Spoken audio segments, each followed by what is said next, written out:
Hey guys, tonight we begin with one of the most complex, disciplined, and majestic civilizations in world history, Imperial China. For over 2,000 years, it set standards in science, philosophy, warfare, art, and bureaucracy.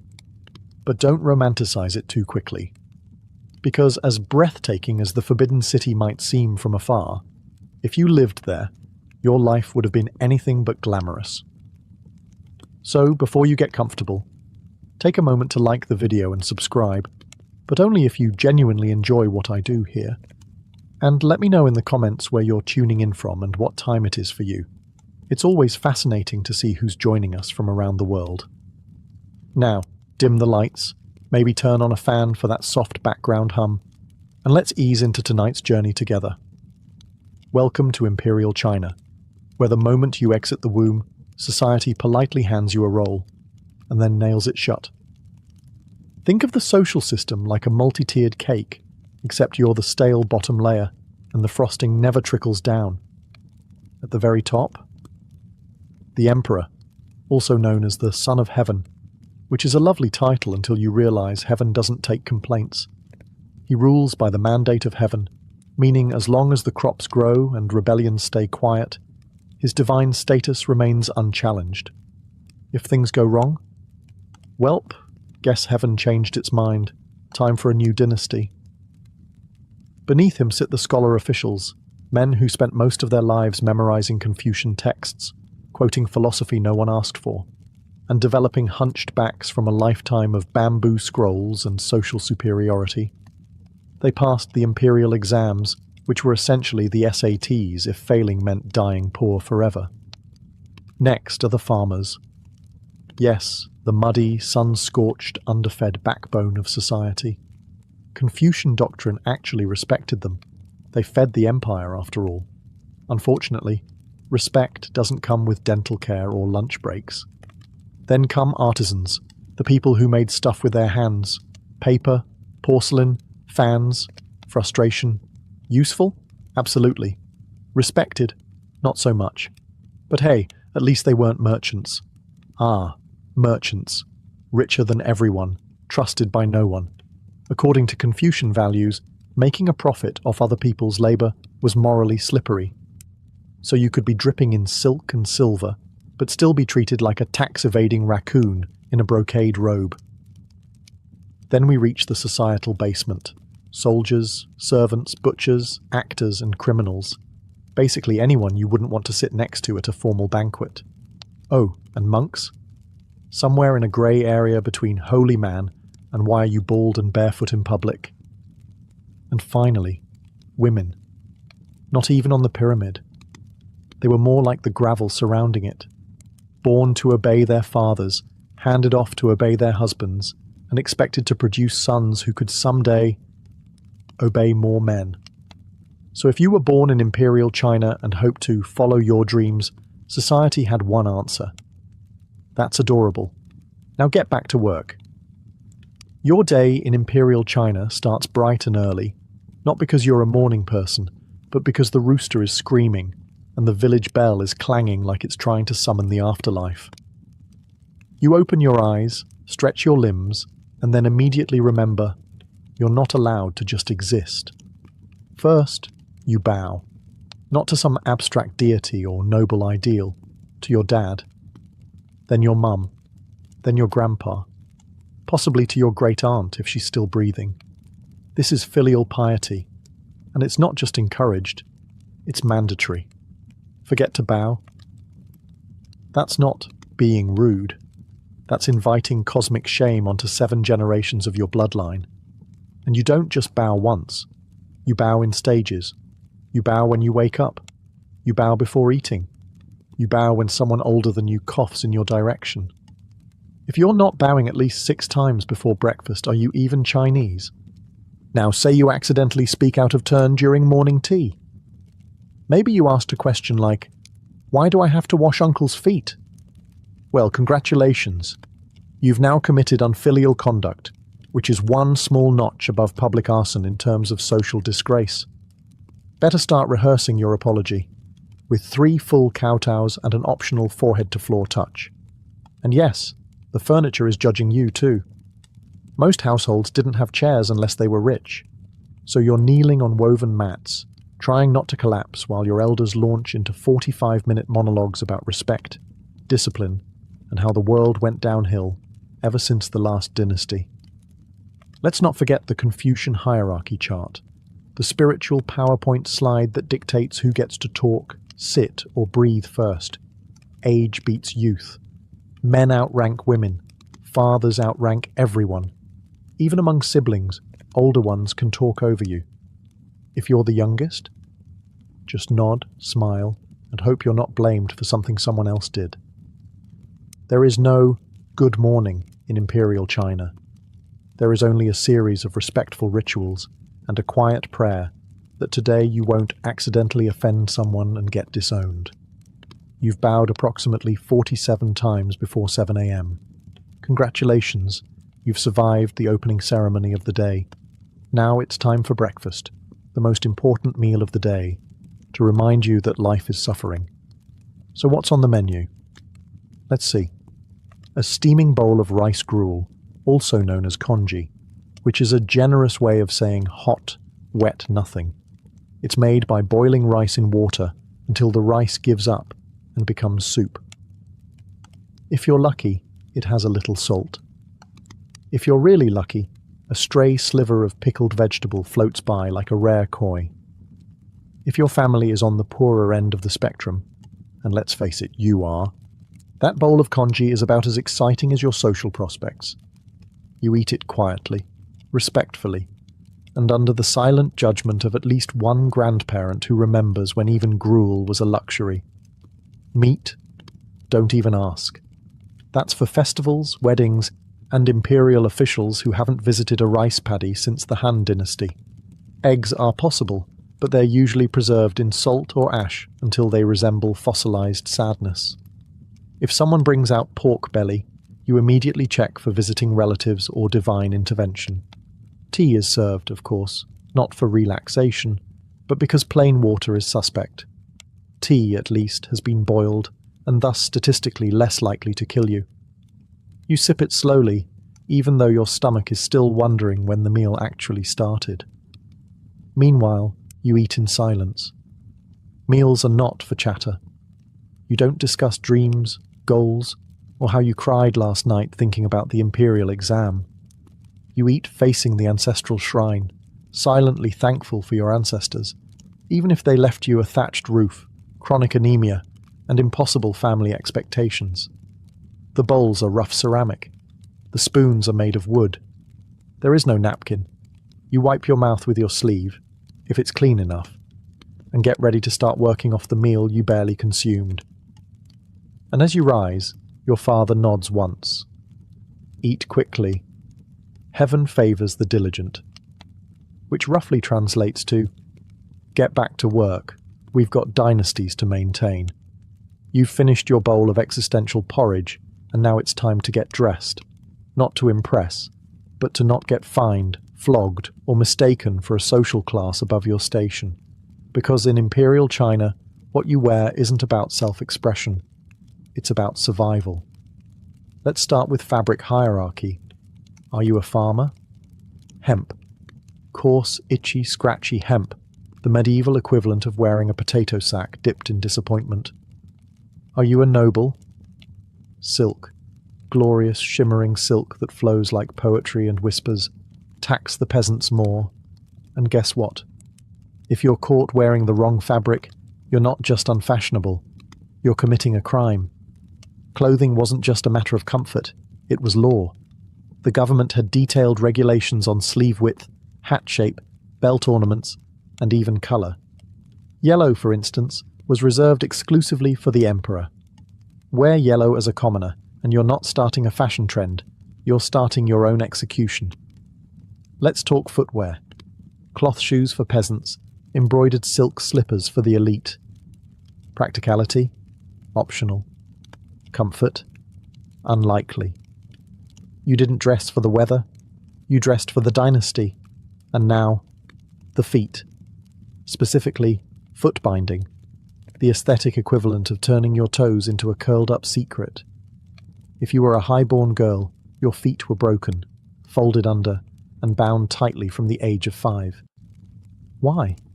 Because tiny deformed feet, called lotus feet, were considered beautiful. A woman's worth was literally measured by how effectively she could hobble across a room without falling. It wasn't just painful, it was permanent, foot-binding crippled generations of women, turning walking into an act of art and agony. But don't worry. At least you got to wear embroidered shoes no one ever saw, because walking far wasn't really an option anymore. Even men didn't escape wardrobe misery. Bureaucrats wore heavy layered robes year-round, even in summer, because status always outranked sweat. Some outfits even had winged hat flaps, designed to keep officials from whispering to each other during court. So yes, imperial Chinese fashion was elegant, symbolic, and deeply political.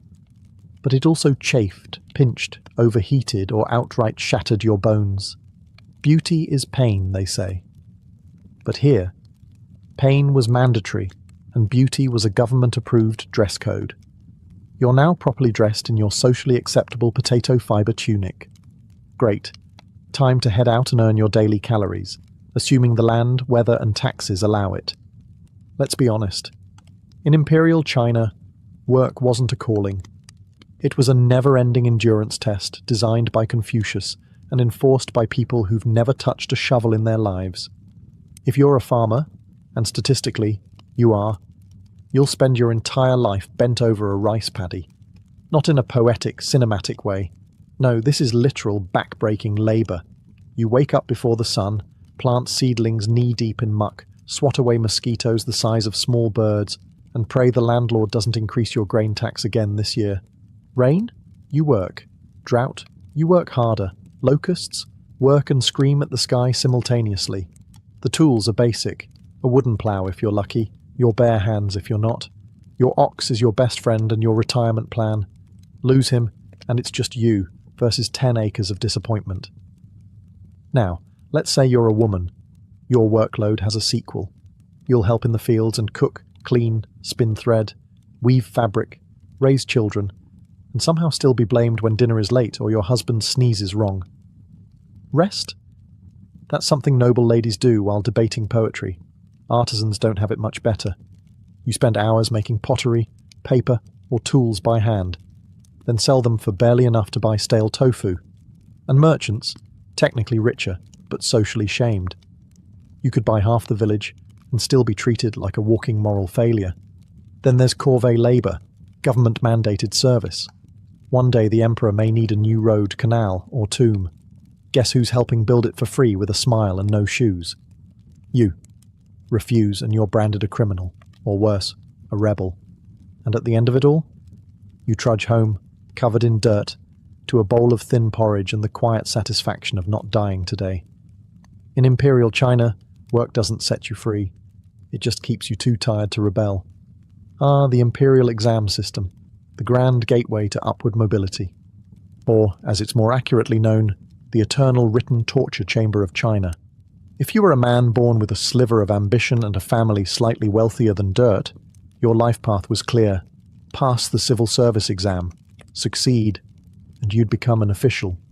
Respected, powerful, with silk robes and actual chairs to sit on. Fail? Back to the rice fields, peasant. Simple? Not even close. These exams were less multiple choice and more memorize the entire Confucian canon word for word and write poetic essays that would make a 1,000-year-old ghost weep. Imagine being judged not just on grammar and meaning, but on whether your handwriting flows like a morally upright river. One smudge, one character out of place, one metaphor too edgy, instant failure. Studying began in early childhood and didn't stop until your hairline did. Boys crammed inside freezing study huts or boiled themselves alive in summer, scribbling out essays until their fingers curled permanently into brush-holding claws. Tutors drilled doctrine into your skull like academic blacksmiths. Your social life? Gone. Your hobbies? Confucius. Your dreams? Still Confucius. The top exam, the Jinshi, was held in the capital. You were locked in a cubicle the size of a coffin with nothing but paper, ink, and soul-crushing anxiety. You brought your own food, blanket, and chamber pot. Some examinees fainted, others went mad. A few died, yes, literally died from the pressure, and they weren't even given partial credit. Even if you passed the first round, more exams awaited, district, provincial, national. Years could go by. Decades. Some men tested into their 60s. One guy reportedly took the exam more than 40 times. That's not determination. That's trauma with a calligraphy pen. And if you failed? Social shame. Your family, who sacrificed everything for your education, would be disappointed, and loudly so. Your neighbours would whisper. Your mother might cry. Your father might give you the look. You know the one. The "why weren't you born smarter?" stare. So yes, the exam could lift you to greatness, or break your mind, your body, and your lineage. All for the chance to be overworked, underpaid, and micromanaged by palace eunuchs. Worth it? That's up to Confucius. Feeling dirty yet? Don't worry, you will. Because in Imperial China, personal hygiene wasn't so much a lifestyle as it was a seasonal suggestion. Let's start with the basics. Bathing? It happened, sometimes. Maybe once every few weeks if you were lucky and not freezing to death. In summer, sure. A dip in the river. In winter?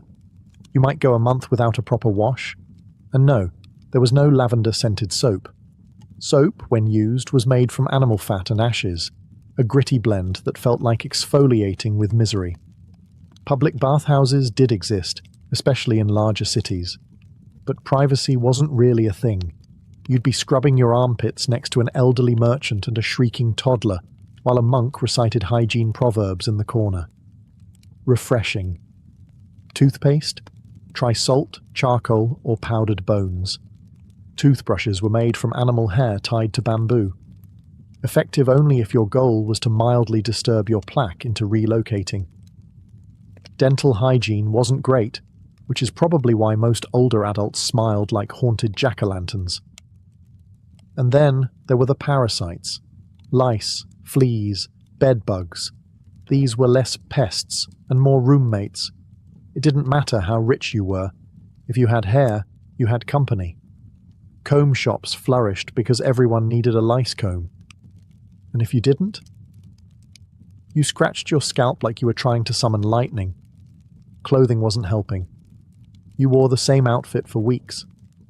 Washing clothes required hauling water, boiling it, scrubbing by hand, and praying your shirt didn't disintegrate into fibers. Underwear existed, but wasn't a daily requirement, especially for peasants, who often wore none at all. Risky business. And don't forget the toilets. Or actually do, for your own sake. A toilet was typically a hole in the ground, occasionally surrounded by wooden boards if you were fancy. Public latrines, functional in the same way a haunted well is functional. Smelly, crowded, and always one step away from biological disaster. Imperial China had silk, philosophy, poetry, and palaces. But if you wanted a long, hot, private shower, you were about 1,500 years too early. So you've survived the lice, the breakfast disappointment, and the soul-crushing exam prep. But before you even think about complaining to your neighbour, remember, in Imperial China, the law is always watching. And unlike modern surveillance, this one comes with bamboo sticks and very creative punishments. Let's begin with the legal code. Imperial dynasties, particularly during the Tang and Qing periods, were known for having exhaustively detailed laws. There were laws about taxes, hairstyles, hat shapes, how to grieve properly, and how long you were allowed to mourn your in-laws. Accidentally wear the wrong colour on the wrong festival day? Technically criminal. And yes, they kept receipts. Official bamboo strip records, inked and filed by overworked scribes who probably hated their job. Punishment wasn't subtle. Forget modern courtrooms and community service. Imperial justice believed in education through suffering. For minor offences, you might get flogged with a bamboo rod. Fun fact, the court even had different sizes of sticks depending on the crime. Light insult, small stick, stole a chicken, bigger stick. Failed to bow deeply enough to a magistrate's horse? Surprise stick combo? For more serious crimes, things escalated quickly. You could be branded, tattooed on the face with your crime, sent into exile, or, if you really upset someone important, executed in public, slowly. Torture wasn't an exception, it was procedure. If you were accused of something, the court would often help encourage your confession with thumbscrews, kneeling on spiked boards, or long hours in a stress position while being shouted at by a man with a scroll and no sense of humour. And here's the best part. You didn't even have to be guilty, just suspicious, inconvenient, or politically unlucky. Even your family could be held accountable. The law loved collective punishment. If your cousin said something seditious during a rice wine binge, you might wake up to find your house under investigation, because guilt, apparently, was hereditary. The law was structured. It was advanced. It was terrifying. Justice in Imperial China was less about fairness and more about obedience. The message was clear. Behave. Respect the order. And whatever you do, don't make eye contact with the magistrate's concubine. Welcome to the imperial justice system's favourite hobby, torture, not as a punishment, but as a handy pre-trial icebreaker. Let's say someone accuses you of stealing a chicken, disrespecting your father, or, heaven forbid, expressing a controversial opinion about the emperor's poetry. The magistrate doesn't start by asking for your side of the story. No, this is Imperial China. You start by getting tied to a bench while they bring out the confession toolkit. First up, the bamboo rod, used for beating your back, buttocks, or thighs, until you're sorry for crimes you may not even understand. It wasn't random violence. They kept official punishment logs, counting every stroke with bureaucratic precision. 30 lashes for theft, 45 for lying, 1 bonus lash for squirming. Still denying guilt?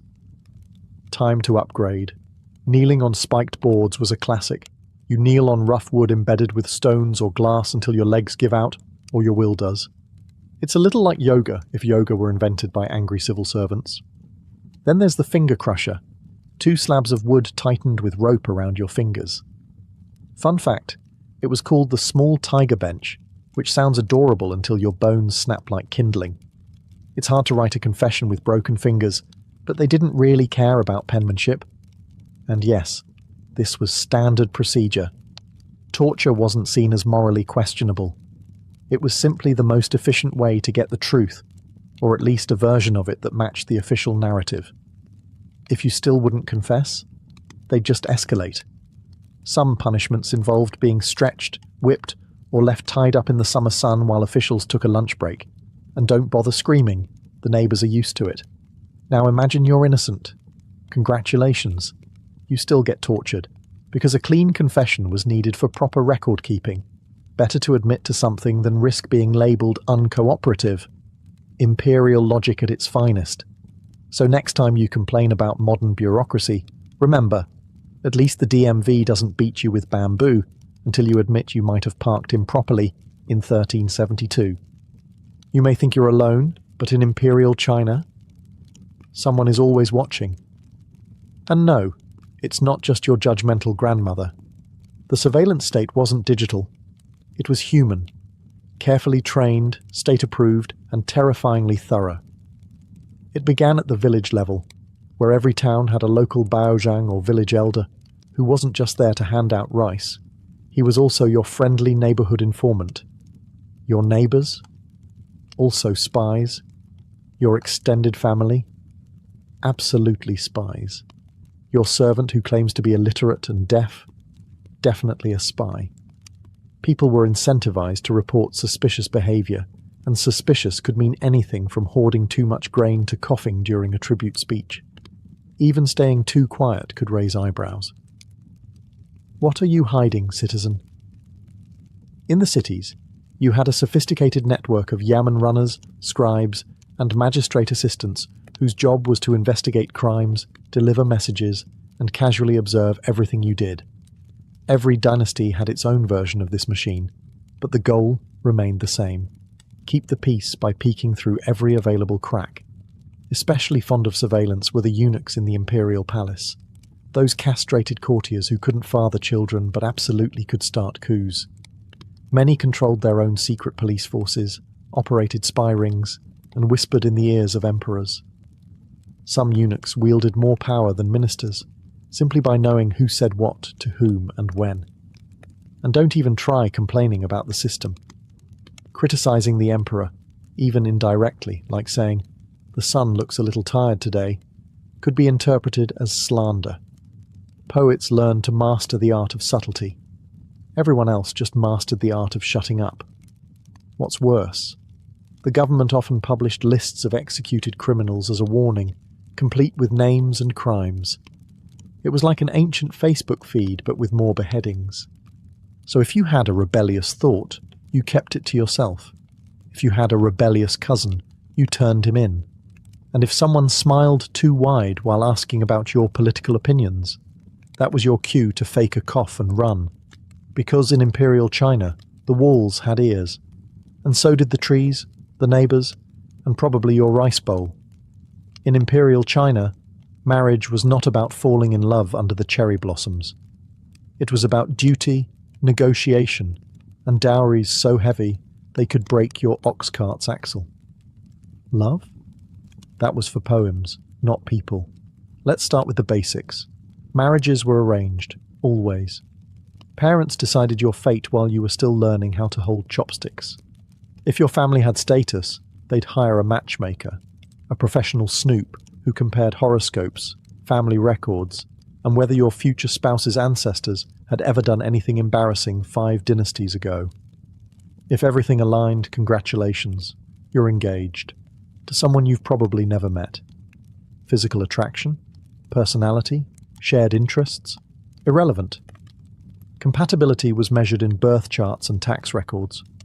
For women, marriage wasn't an exciting new chapter.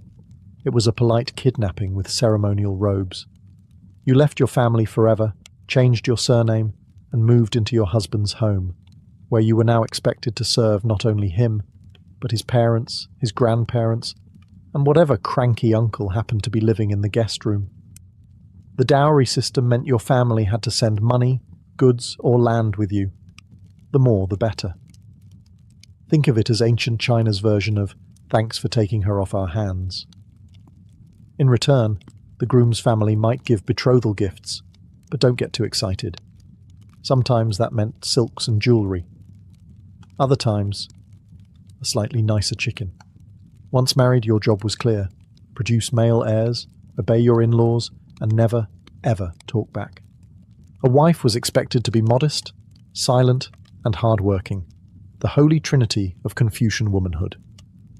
If you were too loud, too opinionated, or, heaven forbid, barren, you might get replaced, legally, with a concubine. Speaking of which, yes, concubinage was a thing. Men could take multiple concubines, especially if they were rich. Women. One man, one shot at survival. Divorce? Rare. Social suicide. The only acceptable grounds were 7 outs, including jealousy, disease, or excessive gossip. So if your tea-drinking habits annoyed your husband enough, he could legally dump you. Nice.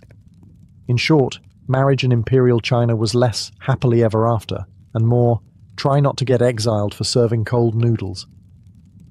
So, you're thinking of rebelling. Maybe you're tired of backbreaking labour, endless bowing, or that smug magistrate who taxed your rice and your dignity in the same afternoon. Bold move. Unfortunately, in Imperial China, rebellion didn't make you a hero. It made you a very short-lived headline. Let's start with the fantasy.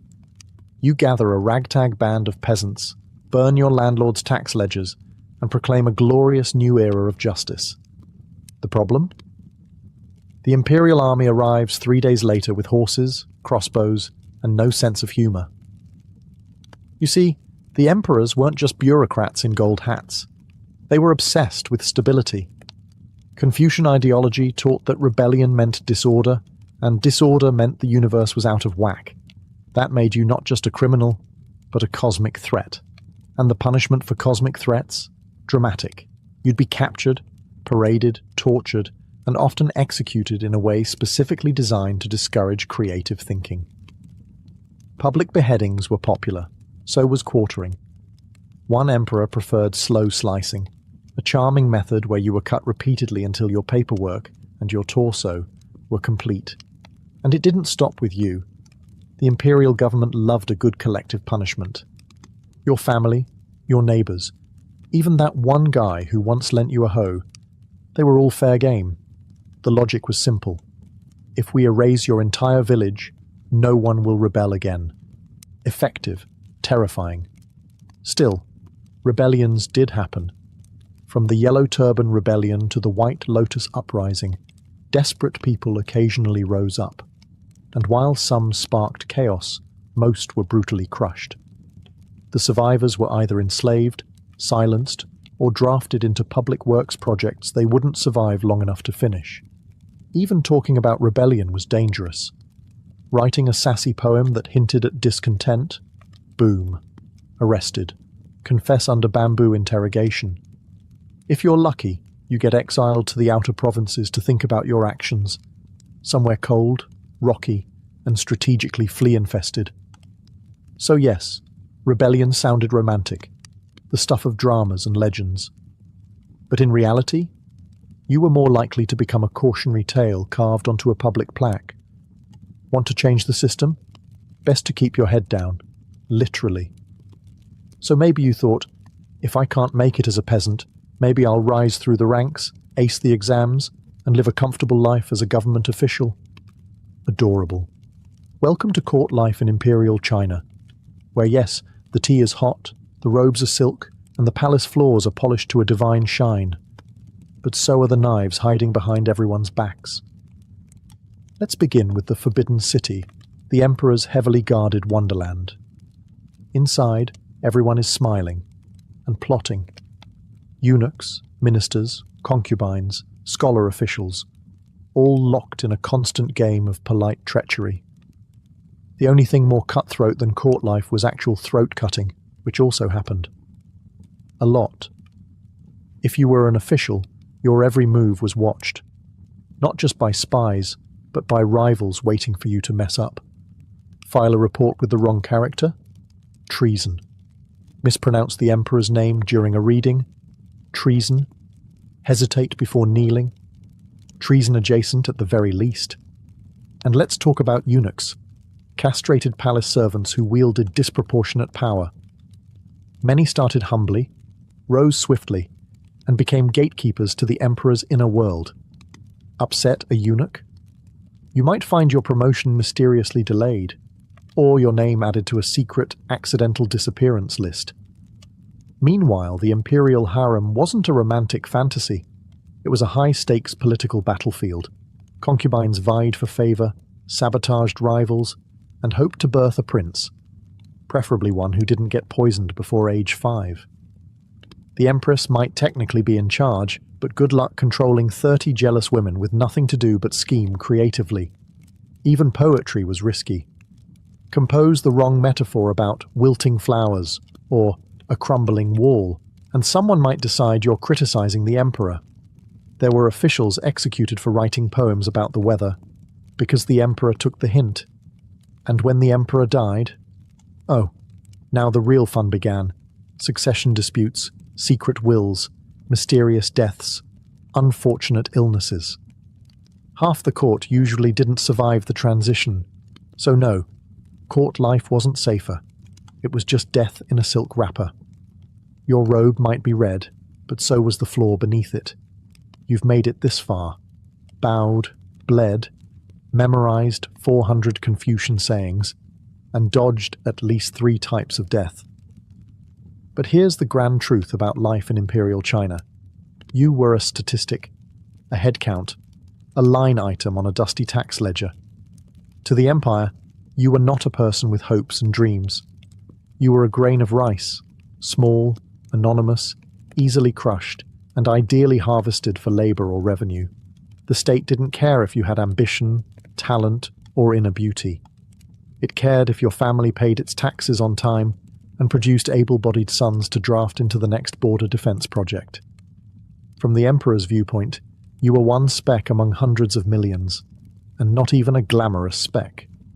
You weren't the golden imperial seal or a sacred relic.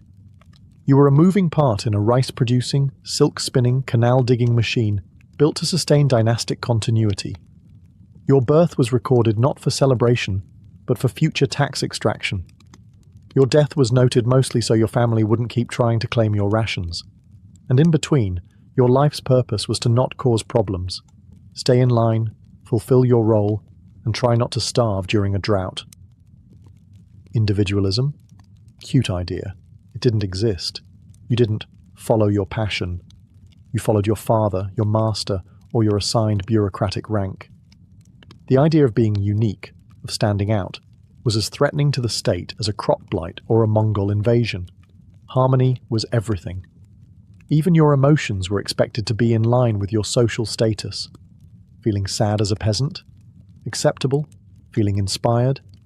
Sit down. The census didn't ask what your favourite poem was. It asked if your roof leaked and whether you owned a pig. Even your body belonged to the system.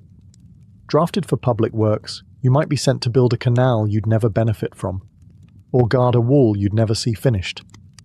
Die along the way? No problem. There were always more grains where you came from. In Imperial China you mattered, but only as long as you could be counted, taxed, or buried quietly. So here we are, 15 chapters deep. And if you've been paying attention, one thing is clear. Imperial China was magnificent, and magnificently merciless.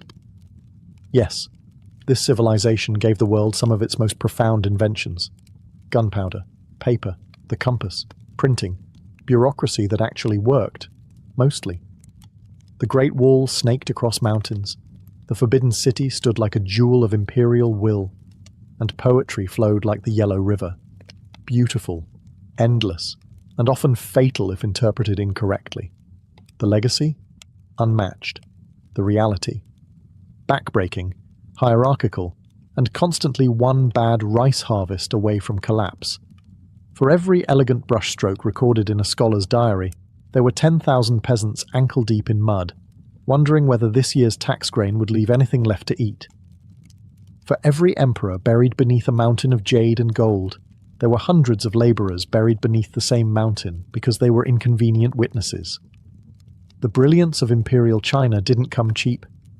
It was paid for in childhoods, lost to exam study, backs bent from fieldwork, and lives cut short by law, famine, or conscription. The system worked, brilliantly, for the top few. For everyone else, it worked them until they collapsed. And the worst part? Most of them accepted it, not because they loved oppression, but because the system had convinced them it was the natural order of things, that heaven had appointed their emperor, that filial piety, obedience and silence were virtues, that suffering quietly was a form of virtue, that legacy, the duality of splendor and suffering, is what still echoes today. When people look back at Imperial China, they often see the calligraphy, the architecture, the philosophical quotes carved into stone. They don't always see the concubine poisoned in the harem, the starving mother selling her comb for rice, or the scholar who failed the exam for the 7th time and simply disappeared. So no, you wouldn't last a day in Imperial China. Not because you're soft, but because that world wasn't built for survival. It was built for endurance, tradition, and control. And yet, through it all, the empire endured. The people endured. But only a few of their stories were ever told. In the spring of 1846, the Great Westward Migration was in full swing. The Oregon Trail pulsed with life, oxen trudging, wagon wheels creaking, and families dreaming of new beginnings. Among these travellers was a group of roughly 30 people led by brothers George and Jacob Donner and businessman James F. Reed. They weren't fortune seekers or adventurers. They were farmers, craftsmen, mothers, and children chasing the promise of California's fertile valleys. Their timing seemed perfect. The snows wouldn't fall for months, and the well-worn path west had carried thousands before them. But the Donner Party, later numbering 87 people, made one critical error that would set them on a path toward tragedy. They chose to take a shortcut. This so-called shortcut was the Hastings Cut-Off, an untested route promoted by Lansford Hastings, an opportunist who had never even travelled it himself with a wagon. It promised to shave weeks off the journey by cutting through Utah's Wasatch Mountains and the Great Salt Lake Desert. Hastings had sent guides ahead to leave letters encouraging emigrants to take his new route. The Donner Party, trusting those letters, left the traditional trail and followed his suggestion. At first, spirits remained high. The group included children, elderly parents, and entire families who sang hymns at night and held tight to hope. But trouble began quickly. The Wasatch Mountains were far more treacherous than Hastings claimed. The wagons had to be dismantled, hauled piece by piece, and reassembled. Progress slowed to a crawl. Tempers flared, supplies dwindled. Then came the desert. The Great Salt Lake Desert was a brutal, shimmering hell. Hastings had said it would take 2 days to cross. It took 5. Water barrels ran dry. Animals collapsed. Oxen went mad. Entire wagons were abandoned in the alkaline dust. They had already lost precious time, and winter was no longer far behind them. By the time they rejoined the main trail, they had lost weeks. Other wagon trains were already over the Sierra Nevada. The Donner Party, exhausted and behind schedule, pushed onward, unaware that the most harrowing part of their journey still lay ahead. The dream of California was still in their minds, but the mountains didn't care about dreams. And soon, neither would starvation. By late October 1846, the Donner Party finally reached the eastern base of the Sierra Nevada mountains. It was supposed to be the last great obstacle before descending into California's promised lands. But the mountains weren't just high, they were merciless, and winter was arriving early. The party was now fractured. Some families had forged ahead, while others, including the Donners and the Reeds, lagged behind, slowed by broken wagons, injured oxen, and sheer exhaustion. Snow began to fall, light at first, then relentless. Within days, the passes became impassable. They were trapped. They camped at Truckee Lake, what's now called Donner Lake, and others stopped further back at Alder Creek. Makeshift cabins were built from pine logs and wagon parts. They slaughtered their remaining animals. Hides were turned into crude tents. The snow kept falling. Over 6 feet, then 10. The hunger came quickly. Rations were reduced. The livestock was gone. They boiled strips of rawhide and gnawed on leather belts. One child tried to eat a blanket. Another chewed on a piece of bark until their gums bled. Every morning brought another cold body. Death moved slowly, politely, then cruelly.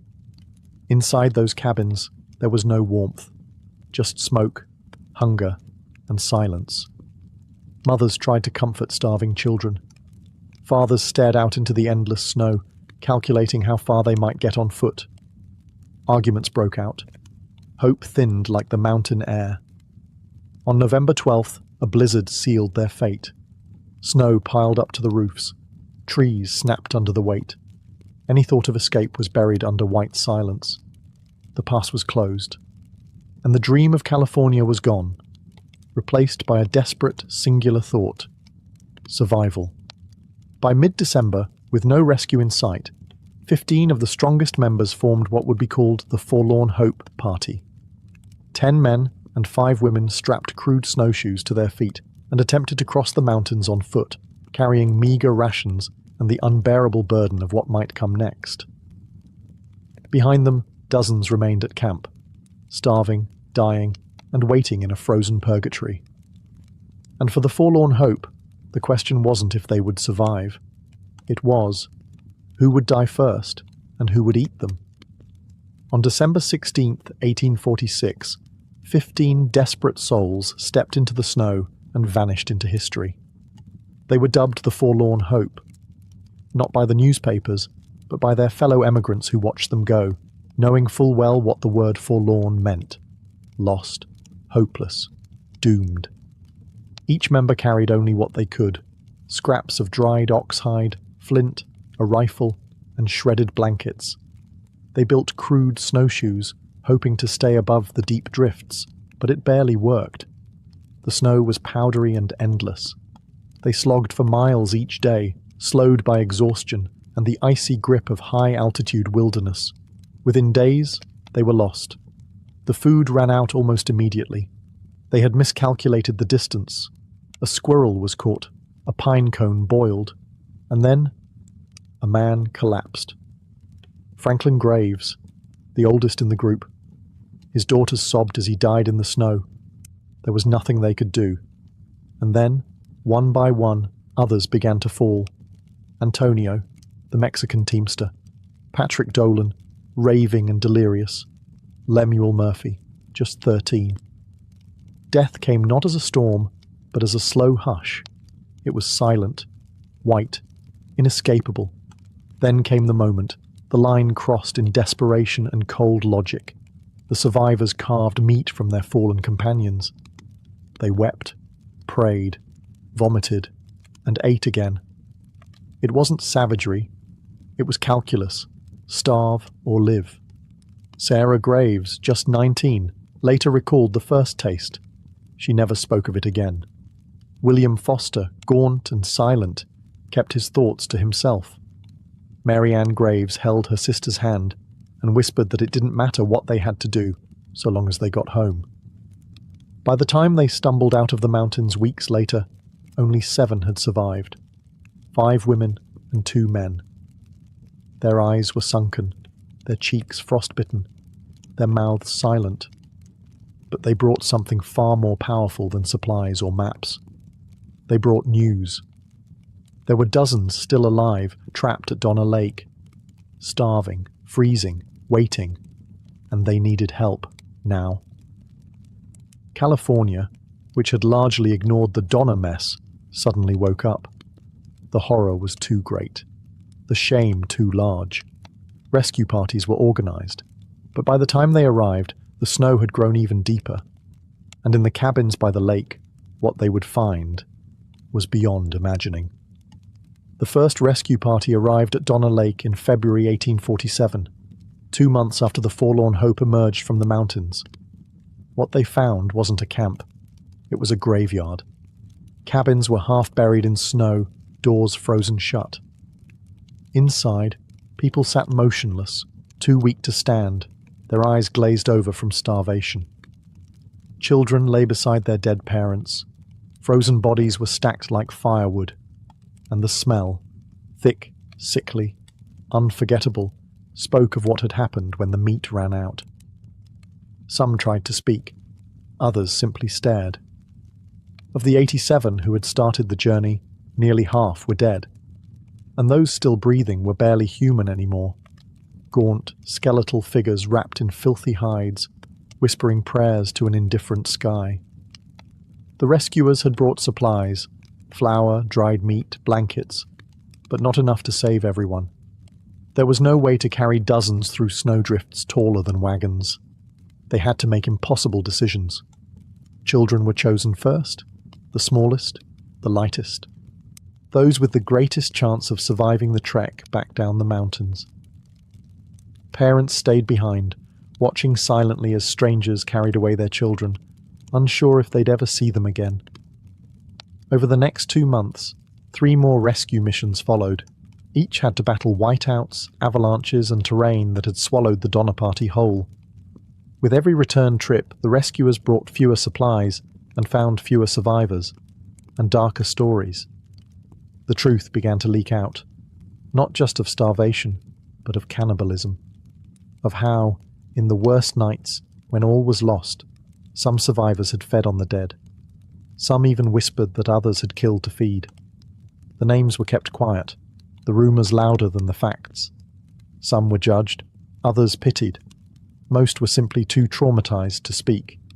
James Reed, who had been banished early in the journey for killing a man in self-defense, returned as a rescuer. Against all odds, he found his wife and children still alive. George Donner, however, lay dying at Alder Creek, his arm gangrenous.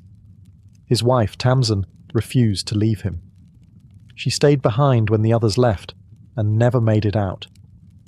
When the final survivors reached California in April 1847, the ordeal was over. But the scars, emotional, cultural, and historical, were just beginning to form.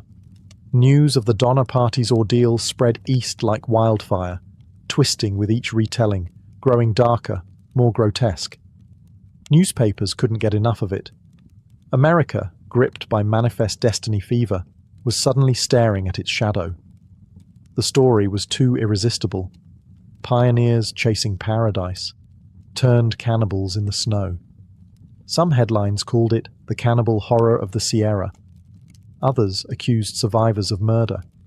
It wasn't just scandal, it was a national reckoning. The westward expansion had always been sold as glorious, godly, and inevitable. But now it was stained with the image of starving settlers roasting human flesh over pinewood fires.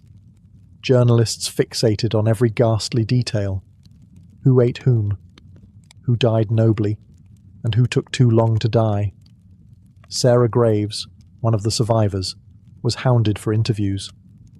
So was Mary Murphy, who lost almost her entire family. Survivors were caught between fame and shame, praised for surviving, yet judged for how they did it. James Reed, once a disgraced exile, returned to San Jose a changed man, haunted but vindicated. His leadership during the rescue missions earned him public sympathy, and he spent much of his later life trying to protect the reputations of the survivors. But even he couldn't silence the whispers. Tamsin Donner became a tragic symbol, a devoted wife who stayed behind with her dying husband, refusing rescue more than once. When she finally tried to leave with a group of men, she never made it. Her fate was murky. Some said she died of cold. Others suggested she had been killed and eaten by the very men she trusted. The government, for its part, said little. California was on the brink of becoming US territory, and the last thing officials wanted was to tarnish the dream of westward expansion. The incident was brushed aside as an unfortunate tragedy, an anomaly. No inquiry, no formal investigation. And yet, in every parlour and saloon, people talked about the Donners. The name itself became a cautionary tale. Children were warned, don't take shortcuts, don't stray from the trail, or you might end up like them. But beneath the horror, something more complex lingered. Questions about survival, morality, and just how thin the veneer of civilization really is when the snow won't stop falling.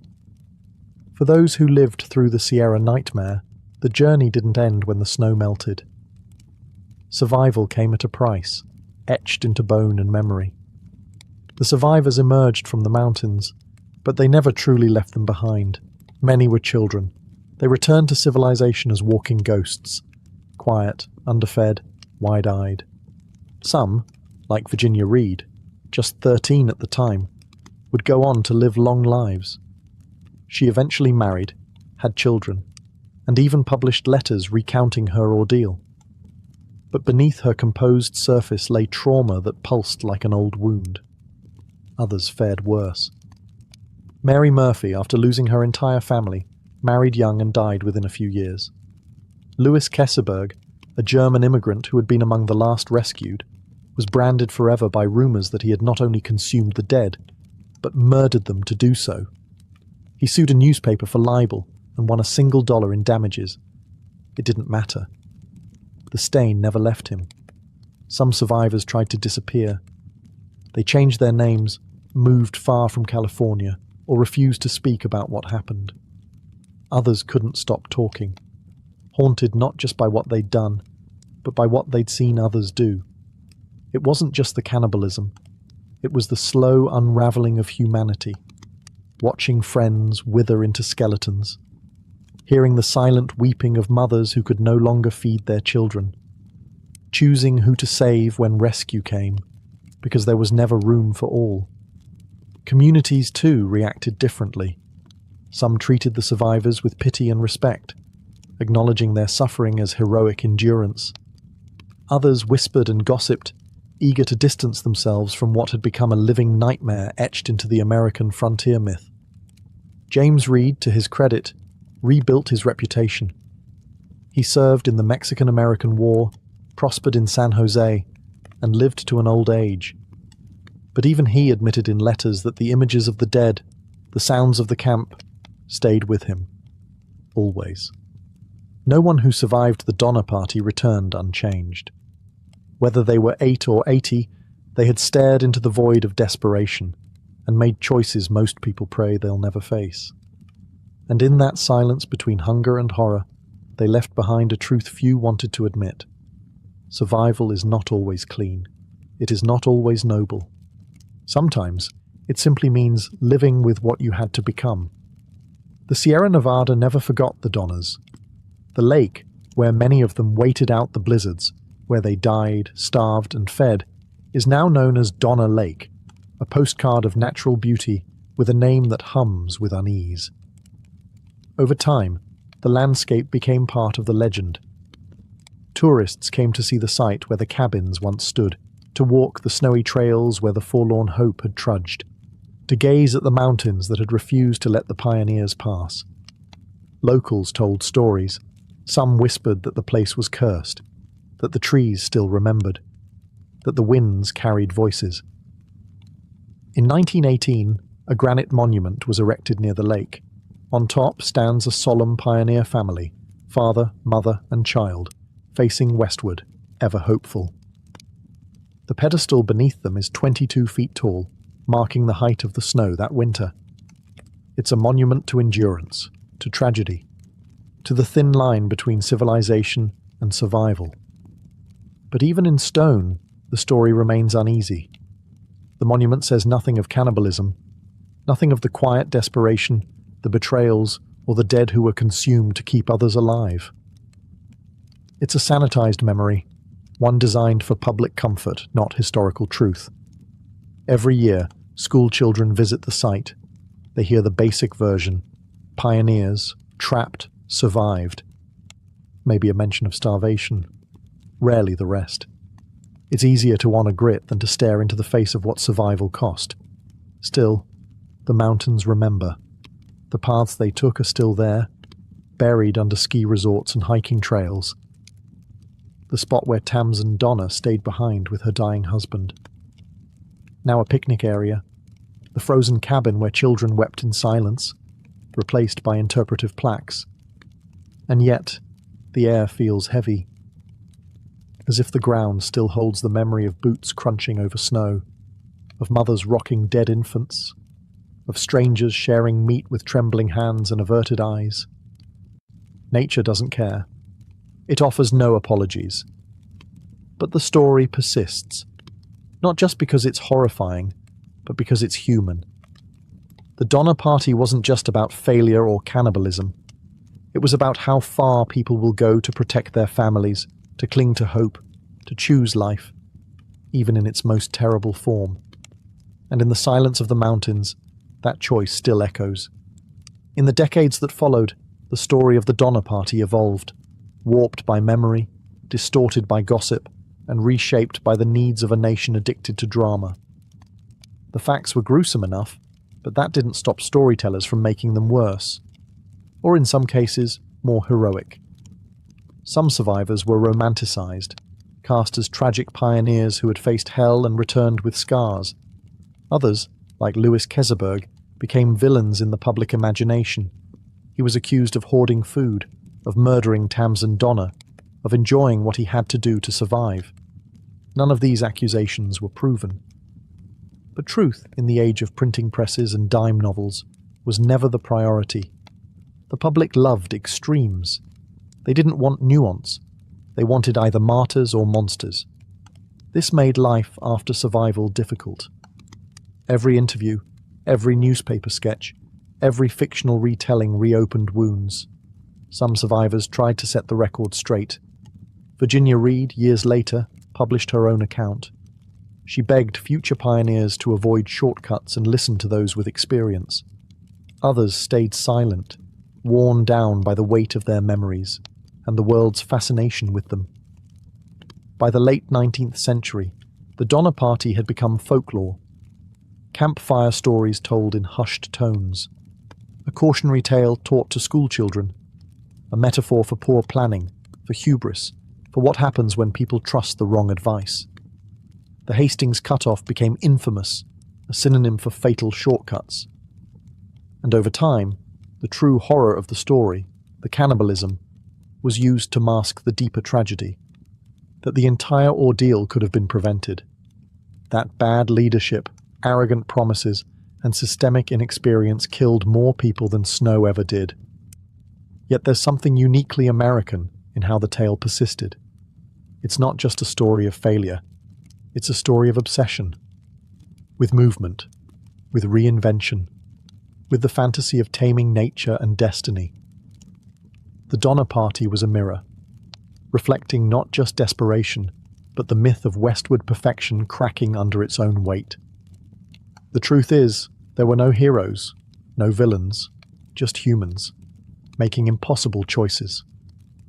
And while the snow melted and time marched forward, the question never truly faded. What would you have done? Today, the Donner Party stands as more than a footnote in American history. It's a symbol, distorted, debated, and deeply uncomfortable. Unlike other tales of pioneering grit, this one refuses to sit neatly in the gallery of noble westward expansion. It's a story that still bites. We remember the cannibalism, yes, but that was only the final act. The real legacy lies in everything that led to it. The illusion of shortcuts, the fatal power of poor leadership, the faith placed in maps drawn by dreamers instead of realists. The Donner Party exposed the fragility of the American dream when tested against the harsh indifference of nature. And yet, in that collapse, we also find something else: endurance. The survivors didn't just make it down from the mountains. They rebuilt, married, had children. Some stayed in California, others moved away to escape the whispers. A few even became quietly prosperous. Their lives weren't defined by what they had done to survive, but by the choice to keep living after it. But the cost of that survival is eternal. The site at Donner Lake still stands, preserved and somber. Visitors walk through pine trees and melting snow, reading plaques about hunger and courage. Tour guides speak in quiet tones. Historians argue over the details. Writers still can't leave the story alone. Because the Donner Party asks questions that history usually avoids. What happens when every option left is the one you swore you'd never choose? What happens when the dream of paradise turns into a snowy tomb? And if survival is all that's left, does it still matter how you achieve it? There are no satisfying answers, just echoes, and bones buried beneath the snow. In the end, the Donner Party reminds us that human strength is not measured in glory, but in resolve. Not in conquest, but in the brutal, terrible choice to keep breathing, even when every comfort, law, and illusion of civilization has been stripped away. So we remember them, not just for what they did, but for what they endured. Not as legends or cautionary tales, but as people, terrified, determined, flawed, and human. And in the Sierra winds, their story still whispers through the trees, forever frozen in time, forever unfinished. Wu Zhao was not born into royalty. She was born into something far more dangerous, ambition wrapped in silk. The year was 624 CE, and the Tang dynasty was still young, glowing with promise and poetry. Her father was a timber merchant, wealthy enough to provide his daughters with rare privileges, tutors, books, and the radical idea that a girl's mind could be just as sharp as any boy's sword. From an early age, Wu Zhao was different. While her peers learned embroidery and how to pour tea with humility, Wu studied politics, history, and literature. She was fascinated by strategy and stories of imperial rule. She didn't just read about powerful men, she imagined herself among them. By the time she turned 14, her beauty, wit, and education caught the attention of Emperor Taizong himself. She was summoned to the imperial palace and became one of the emperor's many concubines. At first glance, it might have seemed like a dead end. After all, she was ranked fairly low, a mere talented lady among dozens. But Wu had no intention of fading into the background. Even in a palace overflowing with silks and whispers, she stood out. She memorized the emperor's routines, his likes, his moods. She learned the art of silence, of knowing when to speak and when to vanish behind a curtain. But most importantly, she watched. She watched how power was wielded, and more importantly, how it was lost. And when Emperor Taizong fell ill, Wu Zhao didn't panic. She planned. Upon his death, she should have been sent to a Buddhist convent, her life effectively over. But fate, or more accurately, Wu's cunning, had other plans. She had already caught the eye of the emperor's son, Li Ji, the future Emperor Gaozong, and he hadn't forgotten her. What followed was the first in a long string of quiet revolutions. Wu Zhao wasn't just a concubine anymore. She was a student of power, and soon she'd be its master. The girl once hidden behind a palace screen would become the woman who ruled from the dragon throne. But her rise had only just begun, and the empire was not ready for what was coming. When Emperor Taizong died in 649 CE, palace protocol dictated Wu Zhao's next step with chilling clarity. She was to be sent to a convent and live out her days shaved-headed and silent. Most former concubines accepted this fate with quiet resignation. Wu Zhao, however, was not most. Before Taizong's death, she had already begun a subtle and dangerous entanglement with his son, Li Ji, the new Emperor Gaozong. Whether it was genuine affection or ruthless calculation, their bond survived the transition of power. And so, barely a year after entering the convent, Wu Zhao returned, not as a cast-off widow, but as the emperor's secret consort. The Empress Wang, Gaozong's wife, had ironically orchestrated Wu's return. Hoping to distract the emperor from another rival concubine, she invited Wu Zhao back into the palace. She might as well have handed her the keys to the empire. Wu Zhao played her new role with chilling grace. She bore the emperor sons, an advantage no rival could match. But she didn't just give him heirs. She gave him ideas. It wasn't long before she became his closest advisor, whispering thoughts that slowly rewrote the gears of state policy and court etiquette. Some said the emperor was in love. Others whispered he was bewitched. Either way, she was now indispensable. Then came the blood. The rivalry with Empress Wang and another favoured concubine, Consort Xiao, escalated into quiet war. In 654 CE, tragedy struck, or was orchestrated. Wu Zhao's infant daughter died under suspicious circumstances. She accused Empress Wang of murder. What followed was swift and brutal. Wang and Xiao were deposed, imprisoned, and eventually mutilated. Empress Wang's limbs hacked off and her tongue removed. Her final cries, it was said, were like those of a pig being slaughtered. Wu Zhao was now empress. Officially. This wasn't a rise. It was a coup disguised as destiny. Wu Zhao had moved from concubine to empress not with armies, but with alliances, assassinations, and the steady erosion of her enemy's influence. She didn't just survive palace life, she bent it to her will. But she wasn't finished. Not even close. She had tasted power. Now she wanted the throne itself. Not beside the emperor, but above it. And for the first time in China's long and patriarchal history, that unthinkable dream would start to become reality. By the late 1660s, Empress Wu was no longer merely a consort who whispered advice from behind the screen. She had become the empire's silent puppeteer. Emperor Gaozong's health began to fail, his vision deteriorating, his strength waning. In his weakness, Wu Zhao found opportunity. She stepped forward as his proxy, issuing edicts in his name, presiding over court meetings, even reviewing memorials meant for the emperor's eyes only. Ministers knew the truth but dared not say it. China was now ruled by a woman. At first, Wu Zhao ruled cautiously. She supported Buddhism over the traditional Confucian order, using its doctrines to justify her presence in politics. After all, if the Buddha had once appeared as a woman, why couldn't a woman guide the empire? It was spiritual logic with political teeth. She restructured the bureaucracy, promoting officials based on merit rather than family name. This was revolutionary in a court dominated by aristocratic bloodlines. To her supporters, she was a reformer.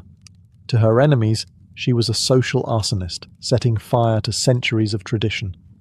Still, Wu played the long game. She never rushed the throne. Instead, she waited, removing rivals, gathering allies, and mastering the language of statecraft. She planted informants like seeds throughout the bureaucracy. She used the imperial secret police like pruning shears. Any official who opposed her found themselves demoted, exiled, or executed, all while she remained outwardly dutiful to the emperor. In 683, Gaozong died. The natural order should have restored male rule. Their son, Zhongzong, ascended the throne. But when he showed signs of independence, daring to appoint his in-laws to important positions, Wu Zhao struck. She demoted him and installed another son, Ruizong, one easier to control. Behind the throne, she ruled absolutely as Empress Dowager and Regent. It was the perfect disguise for authority, a mother protecting the empire in her son's name. But soon, even the fiction of male rule began to chafe. Why hide any more? The ministers grumbled. The court scribes whispered. China has never had a female emperor, they warned. It would be unnatural. Wu Zhao listened. Then she quietly began to prepare a new name, a new dynasty, and a new chapter in history where the emperor wore a crown of phoenixes, not dragons. She wasn't content to rule from the shadows. She was ready to claim the light. In 690 CE, Wu Zhao finally cast aside the veil. No more proxies, no more sons sitting on the throne with her hand behind their backs. She declared the end of the Tang dynasty and announced the birth of a new regime, the Zhou dynasty, named after a golden age of ancient Chinese history, carefully chosen to evoke legitimacy and virtue. She was no longer Empress Dowager Wu. She was Huangdi Wu Zhao, China's first and only female emperor. The court was stunned. Some scholars recoiled in outrage, citing Confucian texts that spoke of women as obedient, modest, and confined to the inner chambers. But Wu Zhao had already rewritten the rules. She surrounded herself with loyal officials, promoted commoners who owed their rise to her, and crushed dissent before it had time to take root. To reinforce her mandate, she leaned heavily on Buddhism. Temples were built across the empire proclaiming her as the reincarnation of Maitreya, the future Buddha. One monk even discovered a scripture declaring that a woman would one day rule the world and bring universal peace. Conveniently, that woman was sitting on the throne. She had portraits painted of herself, seated on the throne with calm authority, and inscriptions carved in stone that praised her as divine monarch. In a patriarchal society, it was nothing short of heresy. And yet, it worked. Wu Zhao governed with a mixture of steel and silk. She strengthened the civil service exam system, ensuring that bureaucrats were chosen by ability, not birthright. She implemented agricultural reforms, lowered burdens on farmers, and increased state revenue. Under her reign, the empire remained largely stable and prosperous. But her power came with a price. She relied on a secret police network that sniffed out dissent like incense smoke in a temple. Court intrigues intensified, critics disappeared, rumors of executions, forced suicides, and torture chambers circulated like dark incense behind palace walls. Even so, she ruled with an iron grace. She wore the dragon robe. She gave imperial audiences. She issued decrees under her own name. For 15 years, Wu Zhao wasn't just the most powerful woman in China. She was the most powerful person. She had climbed every rung of a ladder she was never meant to touch, and now she stood alone at the top. Ruling China as its only female emperor brought prestige, but it also made Wu Zhao the focal point of every grudge, fear, and wounded ego in the empire. She had rewritten tradition, defied Confucian order, and outmaneuvered generations of noblemen. And that meant one thing: everyone in silk was watching her, and waiting. The court seethed with quiet rebellion. Ministers who bowed by day conspired by candlelight at night. Even among her own children, there was no safety. The sons she had once used as pawns began to resent her absolute control. They wanted power, but Wu had taught them too well how dangerous ambition could be. She trusted none of them. To survive, Wu Zhao didn't just govern. She played a relentless game of psychological chess. Suspected conspirators were removed under vague charges. Trials were swift, confessions often forced, and executions public. Her enemies painted her as bloodthirsty, but in truth, she was surgical. This wasn't madness. It was method. She created new ranks within the bureaucracy, titles that seemed grand but carried little power. It was her way of rewarding loyalty without handing over real control. She also elevated the status of women at court, placing female relatives and trusted concubines into positions that would have been unthinkable a generation before. Yet as the years wore on, her reliance on a few key figures began to cast shadows on her legacy. Two favourites in particular, the Zhang brothers, rose from court entertainers to political insiders. Handsome, charming, and decades younger, they quickly earned favour, and with it, influence. To her critics, this was scandalous. The emperor, once known for her piercing intellect and ruthless command, was now seen as a lonely woman clinging to youth through the company of fawning courtiers. Whispers of corruption and decadence began to spread. But those whispers couldn't erase her accomplishments. Under her rule, literacy expanded, civil service exams were reformed, and state infrastructure improved. She hadn't just ruled, she had governed, effectively. Still, her health began to decline. Her grip on power, though still firm, was weakening. And behind her, vultures circled, eager for a return to normal, to a throne once again ruled by a man. Wu Zhao knew the end was approaching. The only question now was, would it come by illness or betrayal? By the early 700s, Wu Zhao was in her 70s, an advanced age for anyone, let alone an emperor. Her body grew frail, her strength waned, and yet her mind remained sharp, ever alert to the shifting winds of court politics. She still ruled, but now from a reclining couch behind golden screens, hidden from view, and those closest to her began circling like wolves sensing weakness. Her reliance on the Zhang brothers, Zhang Yizhi and Zhang Changzong, became a source of ridicule and resentment. Once charming favourites, they were now viewed as corrupt sycophants who manipulated imperial decisions for their own gain. Ministers who had long tolerated their presence began to plot. In 705 CE, the palace finally snapped. A group of senior officials and generals launched a swift coup. It wasn't bloody. It didn't need to be. The empress was surrounded, her allies captured, and the Zhang brothers were summarily executed, their heads displayed to the court as a signal. The phoenix's wings had been clipped. Faced with overwhelming pressure and deteriorating health, Wu Zhao had no choice but to abdicate. She was forced to step down and restore her son, Zhongzong, to the throne, the same son she had previously removed for daring to think independently. She retreated into retirement, her once vast court reduced to a small entourage. And yet, even in abdication, she retained her title as emperor and continued to exert some influence behind closed doors. China may have changed the name on its throne, but the echo of Wu Zhao's reign still lingered in every policy, every law, every shaken official, afraid of another woman with ideas. She died later that same year. No grand tomb inscription, no flowery epitaph. Her name was quietly removed from official histories. The Tang dynasty erased her as thoroughly as they could, as if her reign had been a bad dream they preferred not to discuss. But history, like Wu Zhao herself, is difficult to silence. For decades afterward, poets and scholars argued about her.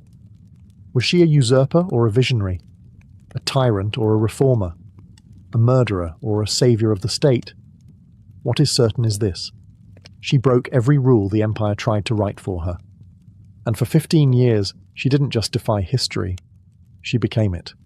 After her death in 705 CE, the Tang court moved swiftly to erase Wu Zhao's unprecedented reign. Official histories were rewritten. Her reforms were attributed to her male successors. Her name, carved into records and temples, was scratched out, replaced with safer, more familiar male names. Yet despite the state's efforts, Wu Zhao refused to vanish. The people remembered her. Scholars couldn't ignore her. Foreign emissaries continued to speak of the female emperor who once ruled the greatest empire on earth. And in a strange twist of fate, it was the very scholars and historians tasked with minimizing her legacy who ensured its survival. You can erase a name, but not a reign that shaped a generation. Her accomplishments were undeniable. She had elevated Buddhism to new prominence, making it a central pillar of imperial legitimacy. She had restructured the civil service, making exams more meritocratic and reducing aristocratic nepotism. She had defended the empire's borders, launched successful military campaigns, and kept internal rebellion largely in check, an achievement most male rulers could only hope for. And for women, Wu Zhao's reign was a brief, radiant constellation in a dark sky of subjugation. She appointed women to key positions, funded female education, and offered unprecedented access to the levers of power. Her rule became a mythic precedent, proof that a woman could not only survive the palace, but dominate it. Still, her legacy is tangled. Later Confucian historians painted her as a monster in makeup, a femme fatale who seduced her way to power and bathed her court in blood. Stories of her cruelty were exaggerated, her lovers multiplied, her ruthlessness elevated to near-demonic proportions. It was easier to villainize her than to admit she had outperformed many of her male predecessors. But modern historians have begun to balance the scales. Today, Wu Zhao is recognized not just as a powerful woman, but as one of the most effective rulers in Chinese history, male or female. Her reign, complex and contradictory, remains a masterclass in statecraft, political survival, and ideological manipulation. She ruled in a time that said she should be silent. She conquered a system built to crush her. And in the ashes of her erasure, her name still burns, quiet, powerful, and unforgettable. To understand Wu Zhao's reign is to understand the China she shaped, not just through edicts and executions, but through culture, ideology, and identity. Her rule wasn't just a political anomaly, it was a civilizational pivot point. For one, she redefined what it meant to be imperial. Traditional emperors surrounded themselves with Confucian scholars and war generals. Wu Zhao, in contrast, built her court around Buddhist monks, scholars from humble backgrounds, and fiercely loyal officials who owed their careers to her vision of meritocracy. This fundamentally altered the power structure of the Tang dynasty. Under Wu Zhao, the civil service exams became more inclusive and rigorous. This empowered scholars from poorer, non-noble families, a dramatic shift away from the aristocratic monopolies that had dominated since the Han dynasty. In doing so, she laid the groundwork for a more dynamic, educated bureaucracy that would endure long after her death. Culturally, she sparked a golden age of Buddhist art and architecture. Temples, pagodas, and colossal statues were erected in her name and image. At Longmen Grottoes, a massive statue of Vairocana Buddha bears unmistakable features resembling Wu herself. Regal, calm, and all-seeing. These were not just religious offerings, they were political monuments. Each structure whispered the same radical message: a woman could embody cosmic order. She also changed the language of rulership. Wu Zhao introduced dozens of new Chinese characters into official use, some to express abstract virtues, others designed specifically to glorify her rule. Most of these characters vanished after her reign, but the audacity of crafting a new script to describe a new regime speaks volumes about her vision. Perhaps most revolutionary was her manipulation of gender roles. By portraying herself as both mother and sovereign, she fused the intimate and the imperial. She didn't challenge masculinity directly. She absorbed it into her persona. She was at once the nurturing protector and the ruthless enforcer, the dragon and the phoenix, the emperor and the empress. Her empire was not perfect. Dissent was punished harshly. Trust was a rare currency. But it functioned, evolved, and expanded under her. And that, despite centuries of resistance to her legacy, cannot be denied. Wu Zhao didn't just rule the Tang dynasty, she remodeled it. Wu Zhao died over 1,300 years ago, and yet the echo of her reign still ripples through China's cultural memory, a haunting melody of brilliance, brutality, and bold defiance. While her name was once scraped from stone and banished from official annals, time has a way of unearthing what history tries to bury. In the centuries that followed, she became a paradox. In popular folklore, she was portrayed as everything from a cruel seductress to a divine ruler. Opera troupes dramatized her life, sometimes portraying her as a tragic heroine, sometimes as a ruthless tyrant. She was demonized, sanctified, misunderstood, and yet never forgotten. No woman in Chinese history has ever matched her climb or her crown. Others held power as dowagers or regents, but none ever declared themselves emperor. None dared to remake dynasties, rewrite language, or stand alone atop the world's most powerful throne. And the legacy of that fact, that she broke the unbreakable rule, continues to inspire debate. To some, she remains a cautionary tale. The danger of ambition unbound, of femininity in armor. But to others, especially modern historians, feminists and political thinkers, she is something else entirely. A symbol of resilience, a case study in raw political genius, a monument to the cost and consequence of leading when you were never meant to. Even today, Wu Zhao is more than a historical figure. She's a mirror. In her rise, you see the gears of systemic injustice turning, and in her reign, the moment they were jammed. She didn't just defy expectations, she obliterated them. And yet, she also paid the price of greatness. Her legacy remains clouded by moral ambiguity. She used fear as much as fairness. Her enemies died not just in disgrace, but sometimes without trial, their voices lost to history. Her compassion was selective, her justice strategic. She was not a saint, but she was never trying to be. Wu Zhao ruled not to be liked, but to survive, and in surviving, she made history. And so she remains, the woman emperor who rose from the shadows of concubinage, who walked into a world that said no and answered with a throne. In a land of dragons, she crowned herself the phoenix. And in that flame, she burned her name into eternity. In the ancient world, a road wasn't just a convenience, it was a declaration of power. The moment a ruler ordered a road to be carved through forest, desert, or mountain, it wasn't about ease of travel, it was about control. Roads were empire in motion. Unlike rivers or oceans which nature dictated, roads were human impositions. They cut through geography, tethered distant outposts to capitals, and reminded everyone, from merchant to rebel, that civilization had reach. A good road meant troops could move fast, taxes could be collected efficiently, and goods from the frontier could be brought to the heart of the empire. The earliest known roads go back to Mesopotamia, around 4000 BCE. These weren't paved highways, but compacted dirt paths used for carts and trade caravans. Even then, societies realized something crucial. When people move, ideas, goods, and influence move with them, and whoever builds the path controls the flow. In ancient Persia, the royal road stretched over 1,500 miles, from Sardis to Susa. It had way stations, rest areas, and royal couriers who could gallop across the empire in record time. Herodotus claimed a message could travel its full length in just 7 days. That speed wasn't just impressive, it was intimidating. It meant that the king's voice could reach every corner of the empire in days, not weeks. But it was the Romans who perfected the road as an imperial instrument. They built over 50,000 miles of stone-paved roads across Europe, North Africa, and the Middle East.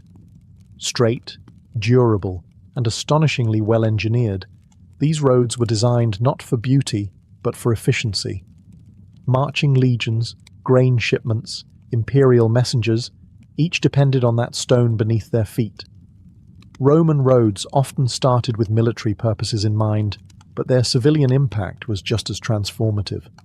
Farmers could get their goods to markets. Travelers could cross regions in safety. Cities became linked, not just by politics, but by stone and sweat. In every civilization that mattered, the road was never just about transportation. It was about transformation. Because to build a road was to reshape the land, and with it, reshape the power that ruled it. If the ancient world had an engineering superpower, it was Rome. And their greatest tool wasn't just the aqueduct or the arch, it was the road. Roman roads weren't just pathways, they were the bones of an empire. The phrase, "all roads lead to Rome," wasn't metaphorical, it was logistical. The Romans built over 50,000 miles of roads, stone-laid, expertly drained, and arrow-straight. They connected Britain to Egypt, the Rhine to the Danube, and every strategic military outpost in between. These roads made the empire feel smaller, faster, and more manageable. Roman engineers followed a formula. First, they chose a route, not necessarily the easiest, but often the straightest. Then came surveying, using tools like the groma for right angles and distance. Once the path was set, they began excavation. A Roman road was built in layers, like a cake of conquest. The bottom layer, statumen, was made of large stones. Above that came rudus, a mix of crushed stone and lime. Next was nucleus, a layer of compacted sand or gravel. Finally, the summum dorsum, a paved top of interlocking stone slabs, often crowned in the centre for water runoff. The result was a road that could withstand centuries of weather, hooves and sandals. Some are still in use today, but engineering was only half the story. Roman roads came with infrastructure, mile markers, rest stops, and way stations called mansiones where officials and messengers could rest and resupply. The cursus publicus, Rome's courier system, used these roads to move messages across the empire at astonishing speed, nearly 50 miles a day in some cases. And the roads moved more than mail. They moved legions. A rebellion in Gaul, a skirmish in Judea. Roman troops could march hundreds of miles faster than any enemy expected. Roads became an extension of Rome's military muscle, silent, solid, and always advancing. But with soldiers came settlers, and with settlers came cities. Roads encouraged trade, migration, and the spread of Roman law, language, and architecture. They were arteries pumping culture, as well as conquest. For Rome, a road wasn't a luxury. It was a necessity, a symbol, a message carved in stone that said, "Rome is here," and wherever Rome built, the world changed beneath their feet. While Rome built roads in stone, the Inca Empire built them in the sky. Stretching over 25,000 miles, the Chapac Ñan, the great Inca road system, was a marvel of Andean engineering. It tied together one of the most challenging landscapes on Earth, connecting deserts, jungles, and mountains that soared past 13,000 feet. And the Inca did it all without the wheel, without draft animals beyond the llama, and without metal tools in the European sense. This wasn't just a road system, it was the spine of an empire. At the heart of it all was Cusco, the Inca capital. Radiating out like spokes on a sunwheel, the roads linked provincial centres, military outposts, agricultural hubs, and sacred sites. The most famous stretch is the Inca Trail, which winds its way to Machu Picchu, but that was just one thread in a vast imperial web. The roads varied in size and construction. In the lowlands, they were wide and paved with stone. In the high mountains, they were narrow paths cut into cliffs, sometimes no more than a foot wide. Where rivers ran, the Incas built rope suspension bridges using woven grass, strong enough to support travelers and caravans of llamas. These bridges had to be remade yearly, a community ritual that still survives in parts of Peru today. There were no wheeled carts. All transport was by foot or by llama. But the Incas had something even more efficient: chasqui, relay runners. These messengers sprinted between tambos or rest stations built every few miles. Messages, food, and even fresh fish from the coast could reach the emperor in Cusco within days. This system allowed the empire to function with astonishing speed, despite having no written script. But the roads were also spiritual. Many followed seques, sacred lines that radiated from Cusco to shrines and mountains. Travel wasn't just practical, it was symbolic. Each step reinforced imperial order and religious harmony. The Chapak Ñan wasn't a Roman-style conquest machine. It was a tether, a way to hold a vertical empire together. From snow-capped peaks to coastal deserts, the roads made unity possible. And though much of it is gone today, some stretches still endure, stones fitted without mortar, still carrying footsteps after 500 years. The Incas didn't just conquer the Andes. They stitched it together, one path at a time. Centuries before Rome and far from the Andean peaks, another empire stitched together its vast territory with stone and strategy, the Achaemenid Persian Empire. And at its heart ran the Royal Road, a 1,500-mile engineering triumph stretching from Sardis in Lydia, modern-day Turkey, to Susa, one of the Persian capitals. Commissioned by Darius the Great in the 5th century BCE, the Royal Road wasn't just a way to move goods. It was a political artery, a demonstration of imperial sophistication, and one of the earliest true long-distance highways in recorded history. The Persians didn't invent roads, but they standardized them, militarized them, and made them the foundation of bureaucracy. Their engineers scouted routes that balanced terrain with directness, avoiding swamps and scaling mountains when necessary. The result was a surprisingly smooth and fast connection across a continent-spanning empire. Herodotus wrote that royal messengers could cross the entire royal road in 7 days, a journey that would have taken a regular traveller about 90 days. How? The system of relay stations. Every 15-18 miles there were posting stations with fresh horses and supplies. Couriers would switch horses and continue riding at top speed, a system that prefigured the Pony Express by over 2,000 years. But these roads weren't only for messengers. Merchants, military units, diplomats, and tax collectors used them constantly. The Royal Road helped knit together a multi-ethnic empire that included Greeks, Medes, Egyptians, Babylonians, and more. It made possible something extraordinary in the ancient world: central oversight of distant provinces. Road guards ensured safety, and caravanserais provided shelter and provisions. The entire system relied on maintenance and order, two things the Persian bureaucracy excelled at. Road crews were deployed to fix damage, and tolls were sometimes collected at river crossings or mountain passes. The Persians also pioneered road markers and milestones, tools for measuring distance and ensuring consistency across regions. These practices would echo later in Rome and Byzantium. The Royal Road didn't survive the fall of Persia intact, but its influence lingered. Alexander the Great used it to invade the empire. The Romans later expanded upon the concept. Even today, modern highways follow parts of its ancient route. It proved one powerful idea: an empire isn't ruled by sword alone. It's ruled by the speed of a message and the strength of the road it travels. While the Romans were laying stone in Europe and the Incas were carving trails through the Andes, another empire was quietly building a road network that would shape the world in a different way: Han Dynasty China. Their roads didn't just connect cities, they stitched together a civilization and fueled the rise of one of the most legendary trade systems in human history: the Silk Road.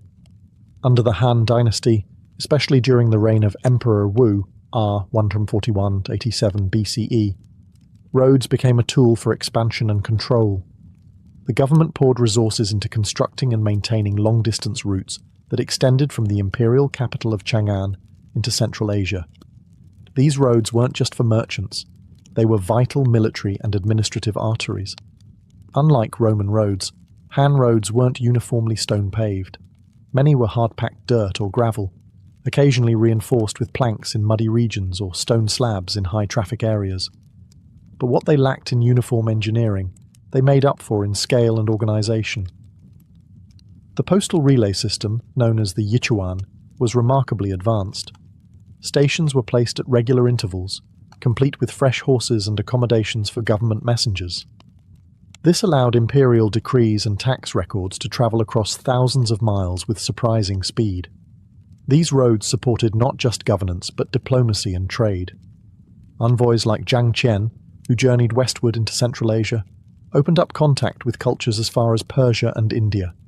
Silk, jade, paper, and spices flowed outward. In return, China received horses, glassware, and new agricultural ideas. Security was essential.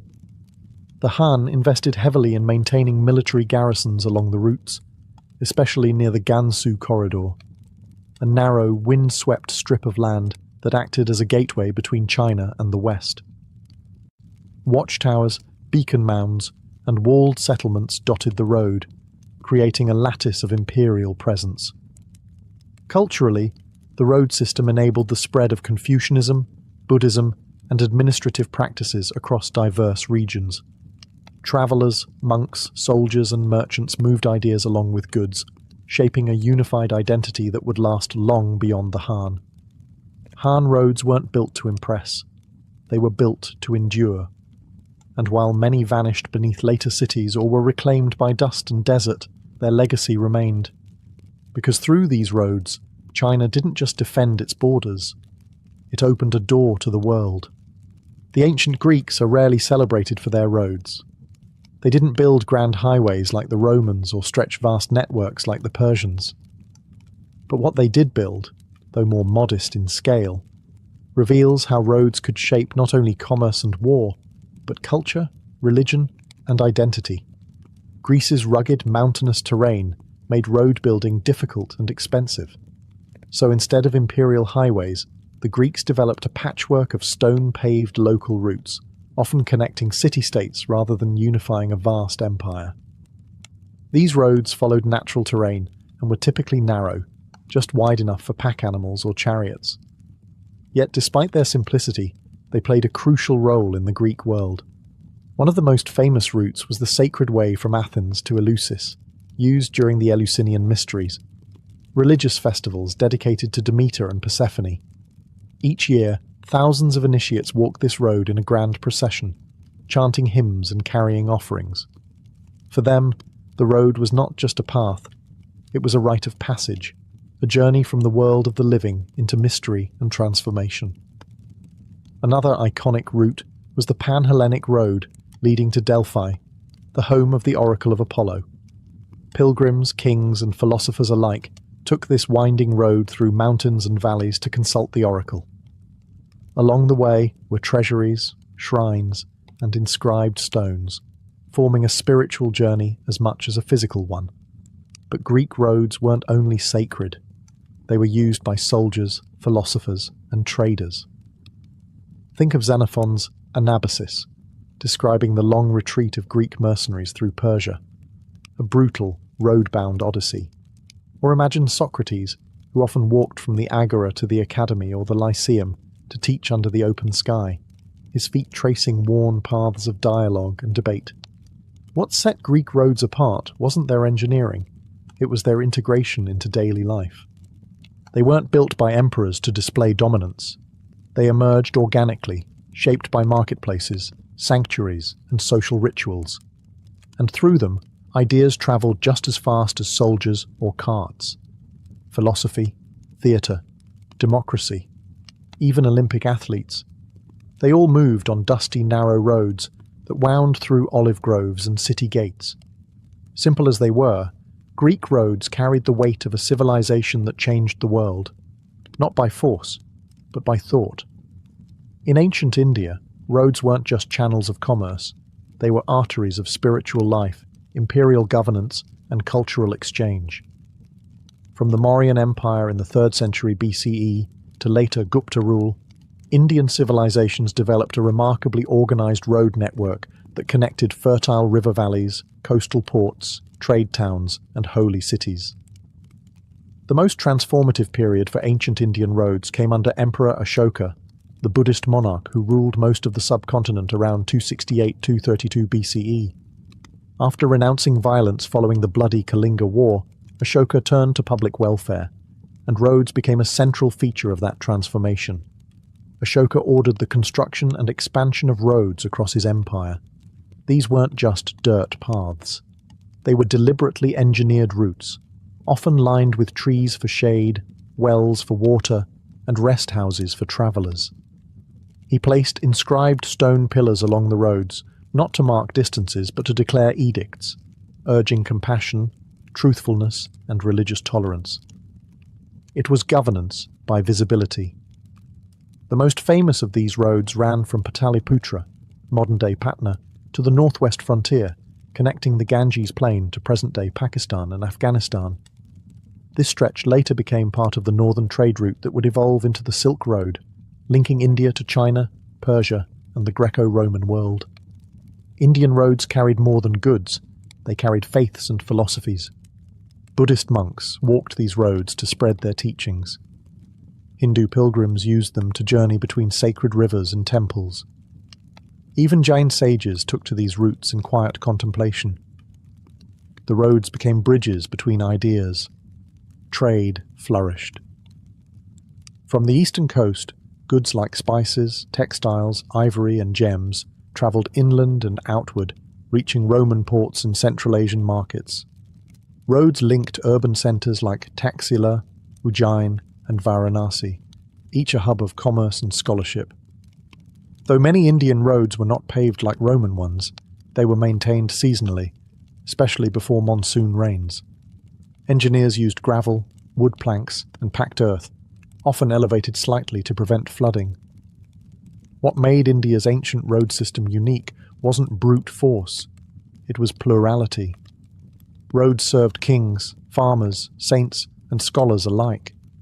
They didn't just connect empires, they connected world views, and in that blend of purpose, part political, part spiritual, part economic, India paved not just roads, but pathways to influence that would stretch far beyond its borders. Ancient roads weren't just flat paths stretching across the land. They were feats of engineering that overcame rivers, ravines, and rugged terrain. To build effective roads, civilizations had to master the art of bridge building, drainage, and durable construction. The Romans were pioneers in bridge engineering. Their roads often crossed vast rivers using stone arch bridges, structures that could support heavy loads and endure centuries. The Ponte Milvio in Rome and the Alcantara Bridge in Spain are prime examples. The Roman arch used keystones and carefully cut stones, distributing weight perfectly. Their bridges weren't just practical, they were symbols of imperial power, inviting awe and respect. But the Romans weren't alone. The Incas, faced with wild rivers cutting through Andean gorges, built rope suspension bridges crafted from woven grasses and vines. These bridges were lightweight, but incredibly strong, rebuilt annually by local communities in rituals still practiced today. Crossing these bridges was not just a physical challenge, but a cultural one, binding communities to the land and to each other. In ancient China, engineers developed beam bridges and pontoon bridges. The famous Jiaozhou Bridge, built during the Sui dynasty, completed in 605 CE, is the world's oldest open spandrel stone segmental arch bridge. It combined aesthetic grace with remarkable engineering, allowing heavy traffic to cross the Jing River for centuries. Drainage was equally critical. Roman roads were crowned in the center to shed rainwater quickly, with ditches on either side. In the wet and monsoon-prone lands of India and Southeast Asia, roads were often elevated on causeways or filled with gravel layers to prevent washouts. Some empires even built roads with multiple layers of materials, compacted soil, stones, gravel, and paving slabs, to ensure durability.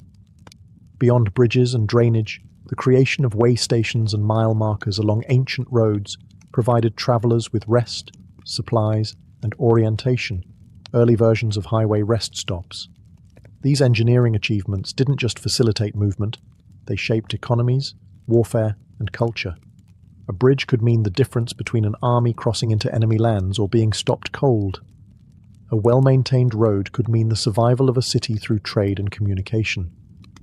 Ultimately, the engineering behind ancient roads was an expression of human ingenuity, a testament to how societies adapted to and reshaped their environments to move people, goods, and ideas across vast landscapes. Throughout history, ancient roads were more than mere pathways. They were the lifelines that allowed empires to thrive, expand, and endure. Roads connected distant cities and remote villages, enabling trade, communication, and cultural exchange that defined civilizations. Empires understood that without efficient roads, armies could not move quickly, governors could not enforce law, and merchants could not prosper. Roads shaped economic hubs, encouraged urban growth, and even influenced the spread of religions and philosophies. The Silk Road, the Roman Via Appia, the Incan Capacñan, all carried more than just goods. They carried ideas and identities. The maintenance of these roads required vast bureaucracies and dedicated labour forces, reflecting the organisational prowess of empires like Rome, Persia, China, and the Incas. Roads became a measure of an empire's reach and stability. When roads were kept in good repair, empires flourished. When neglected, regions drifted into isolation, rebellion, or decline. But roads also symbolize human ambition, the desire to connect, control, and communicate across vast spaces. They show how early engineers and leaders understood geography not just as a barrier, but as a canvas to reshape.